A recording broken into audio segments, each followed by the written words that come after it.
Hi Mars! Isa sa mga paborito kong ino-order kapag kumakain kami sa labas ay itong nachos. Pero dahil high carb yan Mars, naisipan kong gumawa ng low carb version para dito sa bahay. Paborito rin kasi ni Junakis to para parehas naming ma-enjoy. Gawin muna natin ang ating toppings. Naglagay lang ako ng coconut oil, tapos ay naggisa lang ako ng bawang at sibuyas. Tapos Mars, pwede nyo naman ilagay kahit na anong meat na meron kayo. So ako ay beef ang nilagay ko. Tapos ay lalagyan ko lang siya ng garlic powder. Tapos next naman ay ang ating onion powder. Nalagyan ko rin siya nitong green dahan Italian mixed herbs para lalong sumarap. Tapos Mars, sinizon ko na rin siya ng green dahan Himalayan salt. Pati na rin ng ating black pepper. At dahil meron pa akong natirang mga maliliit na shrimp dito, kaya hinalo ko na rin siya Mars. At panghuli Mars, lalagyan ko siya nitong green dahan cocoa aminos. Lahat yan Mars ay available sa Jedder's Green Dahan. Set aside muna natin at gawin muna natin ang ating nacho chips. Naglagay lang ako ng 2/3 cups of almond flour. At ito ang makapagpapalutong sa ating nacho chips. 1 tablespoon of whey protein isolate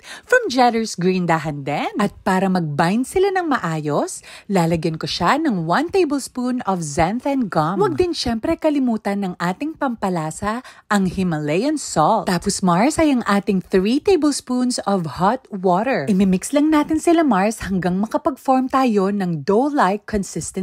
Tapos ay kukuha lang ako ng 2 parchment paper at gagamitan lang natin siya ng rolling pin hanggang maging sobrang nipis sila Mars. At kapag okay na siya, gagamitan ko lang siya ng pizza cutter hanggang sa makapag-cut tayo ng mga triangle shape para mag-itsurang nacho chips talaga. Ganito kanipis ang gusto nating ma-achieve Mars. At pagkatapos naman nun ay ready to fry na sila. So syempre bilang low carber, gagamit tayo ng coconut oil for frying. Huwag masyadong malakas ang apoy Mars para hindi sila masunog. At kapag naging golden brown na sila, ay ready na yan. At syempre Mars, i-flex ko sa inyo kung gaano kalutong ang nagawa kong nacho chips.